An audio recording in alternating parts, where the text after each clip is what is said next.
성도 여러분 안녕하십니까? 새벽 말씀 묵상입니다. 이번 시간은 지난 시간에 이어서 사사기를 들어가기 전에 꼭 알아야 할 세 가지 중에 지난주에 재정에 대한 부분에 대해서 살펴본 것처럼 십을금과 헌물에 대해서 알아보았다면, 이번 시간에는 가난한 자들을 돌보시는 우리 하나님의 마음에 대해서 좀 살펴보겠습니다. 하나님께서 제사장과 레위인을 위해서 십일금을 구별했는데요. 제2의 십일금을 드리는 법칙이 성경에 나옵니다. 신명기 16장, 14장, 26장에 보면 이 제2의 십일금에 대해서 설명을 하는데요.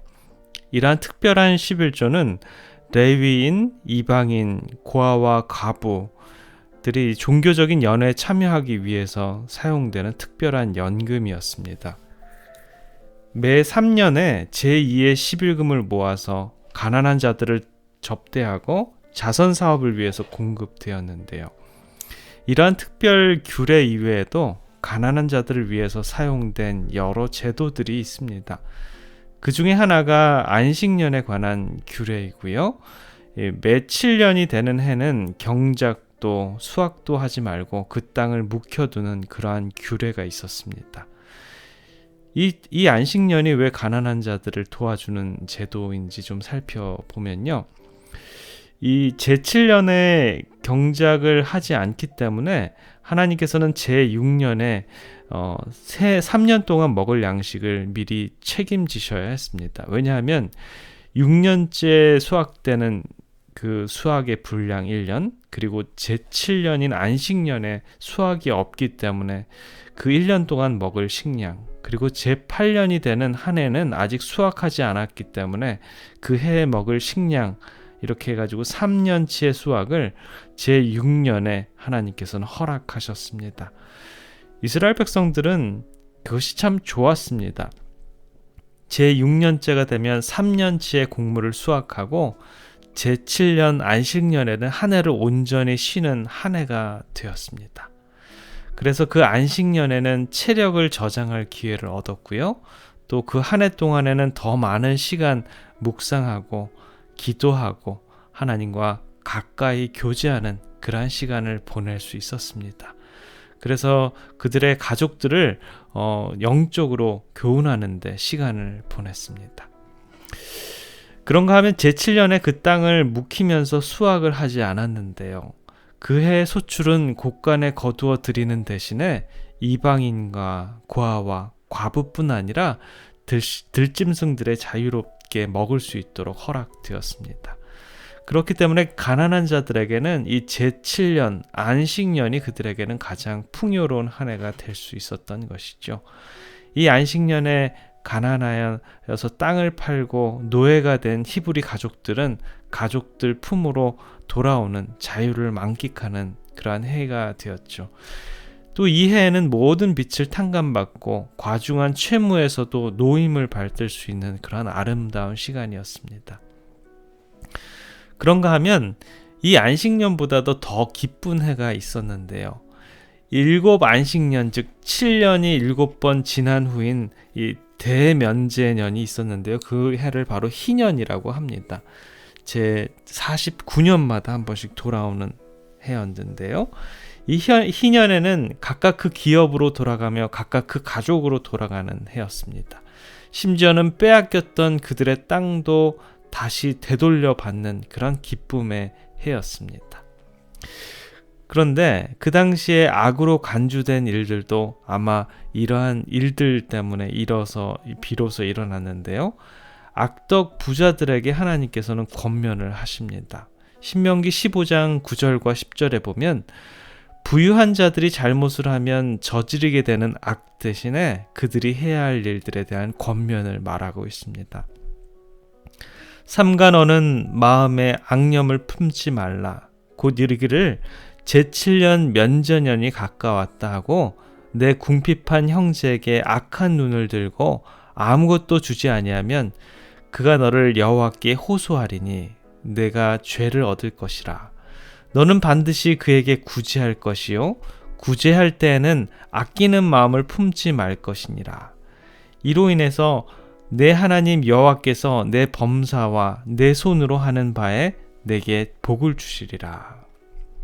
이 말씀은 가난하여 소유와 가족들을 다 팔고 어느 부유한 집에 종으로 들어온 가족들에게 그들이 면제년이 되거나 희년이 되어서 이제는 그들의 집으로 돌아갈 때 빈손으로 보내지 말고 선을 베풀어서 그들을 구제하는 마음으로 도와주어야 한다라는 그러한 말을 하고 있는 것이지요. 그렇게 손을 펴서 구하는 마음과 그 손길에 하나님께서는 복을 허락해 주신다라는 것을 말하고 있습니다. 하나님께서 만드신 이 세상에서 이 모두 부유한 사람들이 사는 그 세상이라면 어떨까요? 질문이 좀 그렇습니까? 부조화 선지자 536페이지에 보면 그에 대한 설명이 나오는데요. 하나님께서는 이 세상을 모두 부유한 사람들만 존재하게 만들었을까요? 그것에 대해서 좀 살펴봅시다. 그리스도께서는 가난한 자가 항상 우리와 함께 있을 것이며 당신은 당신의 고통당하는 백성에게 관심을 가지신다고 말씀하셨다. 우리의 구주의 마음은 이 세상에서 가장 가난하고 가장 낮은 당신의 자녀들을 동정하신다라는 말씀이 있습니다. 어떻게 보면 하나님의 사랑을 더 많이 받기 위해서는 부유한 것보다는 가난한 자들이 하나님의 동정을 더 많이 받는다라는 말씀이죠. 가장 좋지 않는 시나리오는 이런 것입니다. 부자가 가난한 자들을 압제하고 가난한 자들은 부자를 의심하고 증오함으로 부자들에게 악한 일을 행하는 것이지요. 이 세상에는 부한 자들도 가난한 자들도 있습니다. 하나님께서 진정으로 원하시는 것은 부자들을 이 땅에 두신 이유와 목적은 가난한 자들을 살피고 구제하고 그들에게 동정과 사랑을 보여주는 것이었습니다. 제가 어렸을 때 읽었던 책 중에 가장 감명 깊고 또 교훈이 되었던 책 중에 하나가 바로 이 카네기 자서전인데요. 강철왕으로 알려진 앤드류 카네기는 사업가였습니다. 어려서부터 얼레잡이, 기관조수, 전보배달부, 전신기사를 거쳐서 후에 세계 최대의 강철 회사를 운영했던 사람인데요. 많은 사람들은 그를 철강 사업가라고 생각하기보다는 자선 사업가로 생각을 합니다. 아마 그가 벌어들인 재산만 생각하면 세상의 가장 좋은 곳에서 최고의 호사를 누리면서 살아남고도 남을 만한 그러한 재산을 가지고 있었습니다. 그는 어느 시점에서 회사를 매각하고 인생 후반부는 자선 사업에 몰두를 합니다. 그래서 미국 전국에 2,509개의 공공도서관을 설립했고요. 카네기 공과대학, 카네기 교육진흥재단, 각종 평화재단 건립 등의 전 재산의 90%를 기부했습니다. 평소에 그는 늘 이런 말을 했다고 합니다. 부자인 채로 죽는다는 것은 부끄러운 일이다 라고요. 카네기는 그 말대로 되지 않기 위해서 자신의 것에 남에게 다 나누어 주었습니다.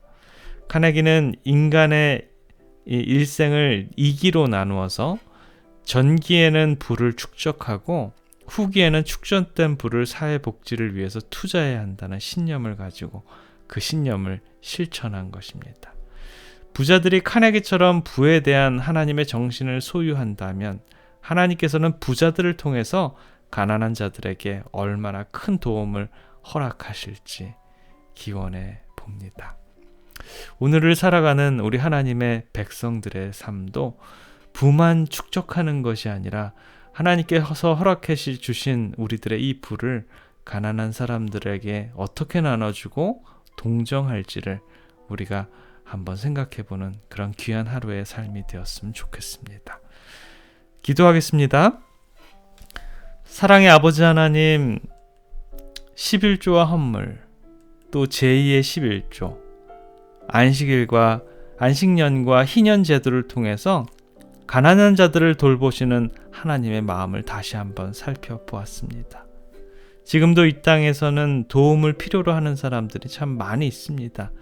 하나님께서 부자를 허락하시는 이유도 이 가난한 자들을 돌보는 일들을 하기 위함이라는 것도 우리는 이해를 합니다.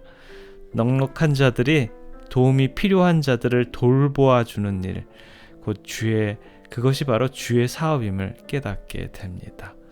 오늘을 살아가는 우리 하나님의 백성들의 마음을 넉넉하게 인도해 주셔서 우리들의 마음도 도움이 필요한 분들에게 열려있는 그러한 마음이 되도록 주님 축복해 주시옵소서. 사랑의 우리 구주 예수 그리스도의 이름으로 간절히 기도드립니다. 아멘.